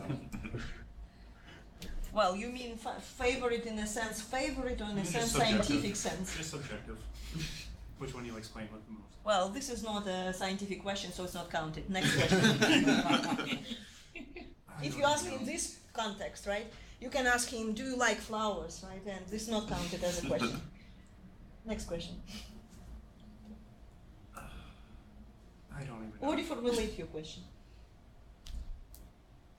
Like, Which one is more trustable? Sure. I didn't actually hear your question. Which So, one is more trustable? Which one's more trustable? Like, in a general sense? Well, Do some of them just happen to be right, or is there a reason why they're right? well, that's a very good question. It's a very good question. It's a very deep question, and of Yeah. course, undergraduate students are not able to answer this question. Yeah. But it's a very good Well, I question. can't answer it either, so No. Well, you probably can. I would just read what somebody else wrote. Is there any reason, physical reason, scientific reason, the way how you can improve the functional? Is anyone knows how to improve the functional? Let's say we know how to improve heart rate, do we? Javed, you know how to improve the heart rate. Is a fixed coexchange point. Yeah, So how you can improve it? we can't improve or it's just fixed. But you can improve it. It will be Yes, not I mean- accurate, but you can improve the accuracy if you include Oh, the yeah. correlations there, Mhm. right? So include the correlations, quantum correlations, right? Oh, And you yeah. probably improve the accuracy of heart rate. Mhm. Well, the question is how. It's another question. But Okay, I but think what that to do increase with the exact what help. to do with DFT functionals? Can we really improve it? Do we know the systematic way to improve the functionals? Is it possible to get exact functional in DFT? Well, some people argue. I don't know, you just mess with the percentage of exchange until it gives you No, results. percentage of exchange is just you can think that this is just a parameter. It's a parameter, kind of a parameterized way, empirical way to improve it, not physically improving it. Like for example, if you go with the theory, perturbation theory, right? This is a systematic way how you improve the accuracy of perturbation theory. You include more and more terms Yeah. of second order, third order, fourth order, and so on, right? And if you really include infinite number of orders You will there, get exact. you will get almost exact wave function, exact answer. So there's a systematic way, and people know how to improve the accuracy. But with functionals, there's no physical reasoning what exactly you need to do with your functionals to improve it. Percentage, for some cases, increase percentage works better. For some cases, heart rate decrease percentage works better, right? So for answering this question, look online for the keyword Jacob's ladder. It doesn't have in this sense biblical content, but But it's more historical way No, how no, they no, no, no, no. It exactly answers the community effort to improve functional in similar way to perturbation theory, like But LDA. it doesn't work. A different question. But LDA doesn't have any derivatives. GGA uses first derivative in respect to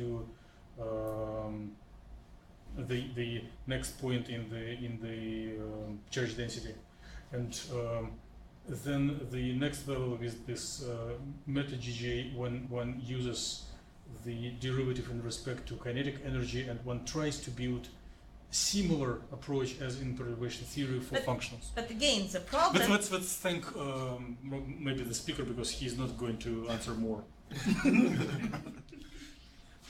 Any more questions to?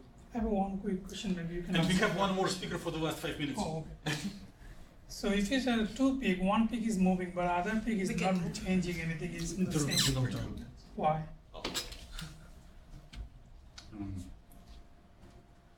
Question again? If you see on the they have a two main peak. One peak is changing with changing the different functional, but another peak stay on the same energy range. Why is that? Well, I guess my guess would be that it would be the nature of the transition that would be causing this. So, Yep, for sure, right. This one is a pi transition, another one is charge transfer type transition. Yeah. More questions? Okay, thank you, Ben. So we will have a record speaker who will explain his poster in extremely short time. Yeah. Daniel, it is about you. Well, of course he can do it now extremely well because he's presenting every week. He had the most training among all other students. So we really believe that you will do it perfectly now, right? Okay, Daniel, you have 5 minutes to represent your poster. Go ahead. All right. So, in 5 seconds, the introduction is working on 2 perovskite models where I'm trying to observe the effects of PN semiconductor, where my ligands are both acetate ion and ethyl ammonium. And I'll skip over the computational details. It's just a lot of the calculations used to it. You mentioned something about PN what? PN semiconductors. And what is It's, P, what is N in this case? So in this case, was somebody else answering that? I really can't see the crowd at the moment. So an N-type semiconductor is usually one where they're electron rich and the holes are minimal, where a P-type semiconductor is one where the electrons are minimal and there's much more holes, so the electrons can then travel. So Yes, in conjunction, you could see that. Yeah. exactly. The word is in. So you need to have an interface to have PN, right? Yes. PN contact or something like this. The semiconductor can be either P doped or N doped. In your case, you have P or N, or you have both, or what's really like? Both.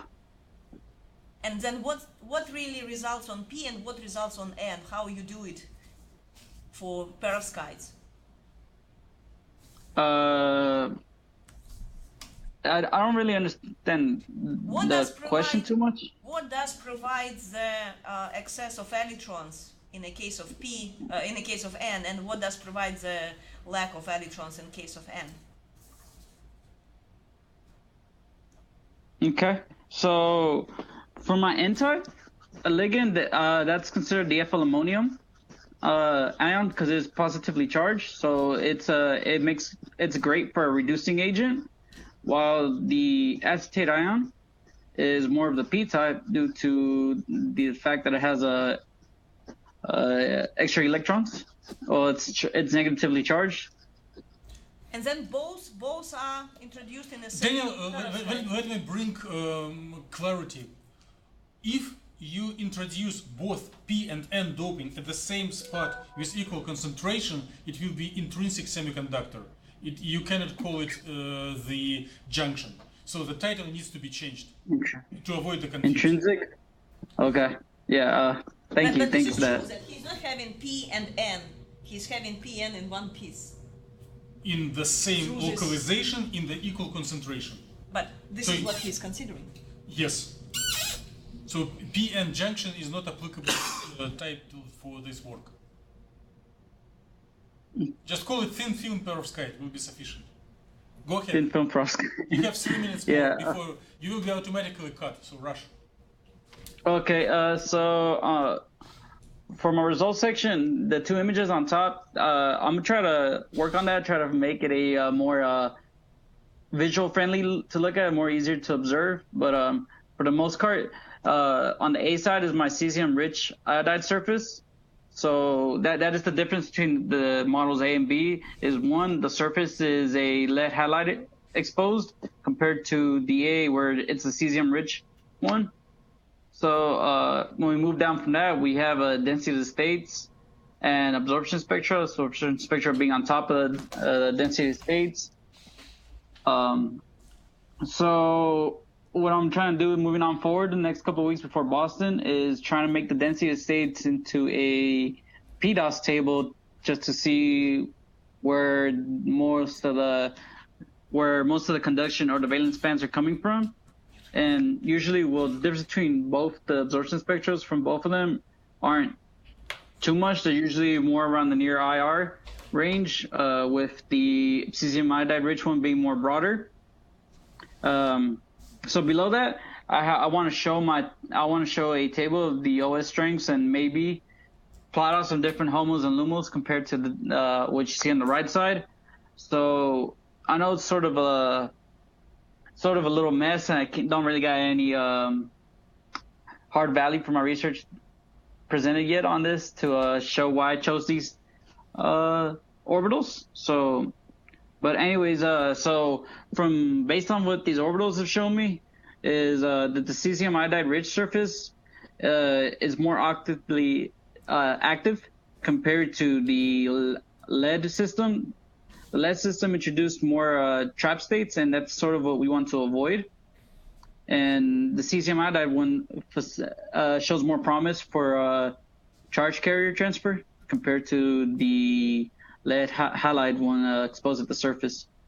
And so if you want to look at I guess, yeah, so the top layer, that's the cesium iodide rich surface. Well, I have my B1 on the bottom layer surface, and that's the lead halide one. So yeah, that's so much what I got going on right now, but I know I got a lot of I have some work to do, but I don't know how else to spread this out on this line. Around 5 minutes, so I apologize. Are you? Well, you deserve it for being very brave. And okay, so other questions? And please understand that system may cut us instantaneously. So what is the goal of your research? What are the goal? Yeah. Try to minimize surface traps states in these structures, and seeing how in perovskites, and seeing how you can move up and further enhance those properties. Do you have definition of trap states anywhere in your poster? How did you minimize it? Oh my god. How can I minimize it better? Well, trying to find out the perfect type of ligand and structure. Then maybe it's better to rephrase your answer, that your goal is to figure out how different types of ligand eliminate or improve surface. Probably eliminate is a better word. Eliminate the surface trap states of perovskites, right? So and not then just and then your conclusions will be like, I have eliminated surface trap. oh, these ligands will. Yes. These ligands will better eliminate. Oh, this.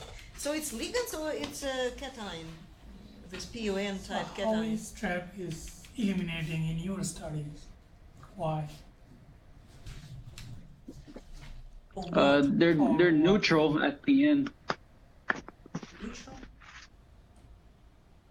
Yes. My two ligands are an acetate ion, which is negatively charged, and my other ligand is ethyl ammonium, which is positively charged, and they're in equal ratio to each other. So it'd be neutrally charged at the end. So Or the models are. So you consider in different concentration of these cation anion ligands, and if they're in equal concentrations, then you have the least amount of trap states. Is it true? Well, not kind of for the research I'm looking for. Well, right now what I'm working on is two different models, where one's a cesium iodide rich surface, so the ligands are bonding more to cesium, where my B model is more about the lead, so they're more basically attached to the lead iodide. So I'm trying to find out, And I guess then that which one showing less trap states? With cesium attached or lead attached ligands? the cesium attached. Haha. So it's not about ligand, it's a surface molecule, cesium or lead. It's the way, Okay. how your Okay. surface is interacting with ligands, right? So it's not just Yes. about ligands, it's interaction of surface or type of surface interacting with type of ligands. Yes. Yeah, Surface yeah, morphology. that's correct. It's more about surface. Yes, surface. So yeah, because on my last sentence of my introduction, I did specify that the goal of the research is to remove surface trap states. So that's probably the wording I should have said. Okay. So which surface absorbs ligands more vividly? Water binding energy is more favorable. For more binding energy is favorable. I believe that would be the cesium as well. That's what I Do you have data? saw. Cesium is a winner. Do you have data for binding energies? I did on Okay, good. previous. If you did previously, models? you should have it now. It probably would be a good idea to add it to the poster. Yeah. Binding energies? Okay. Should we go with questions? Yes, please. One by one? As much as possible. Javed is the first. So in the last sentence of your introduction, you meaning is enhance its properties, something like that. Yeah. What properties is enhanced? Your call will be How? disconnected. Ah. Oh. Well, I guess while I still have you in the line. Okay. Lucky guy. Let's thank Daniel. Meeting is dismissed. Please plan to Who have. is doing poster for Friday? We have two Look on Vine. Look on Vine. So next Friday, one is also according to Alisa. Alisa is presenting her presentation on research Friday. on Friday. Okay. But do you have anyone for posters? We can do a recommendation for everyone. Please prepare your posters, no matter whether you're scheduled or not scheduled to present. The short time is very short. Just every time invest a couple of hours into improving your poster. It's not a task for last hour of last day. Use like 2 weeks to prepare posters for high quality every day. Well, with only difference that Ben's poster has to be done by Friday anyway. Yes. So Friday? Yeah, his presentation this Friday. let's give time to Alisa for the Friday, and I think Braden also supposed to talk Yes. if he will be ready. If Braden? he's ready. we have about dozen posters. So Alisa, Braden, Javed has 2 posters. Aaron has oral talk and poster. Fatima has 1. Oh, Levi has without 2. comics. Yeah. Yulun. 2 posters I need to present 3 times. So let's probably plan on 3-4 posters next Tuesday, right? But there might be at least one poster may be done on Friday. If And I think we probably go with people who really need more training. Friday presentation would be longer presentation, I guess, the research presentation. So Maybe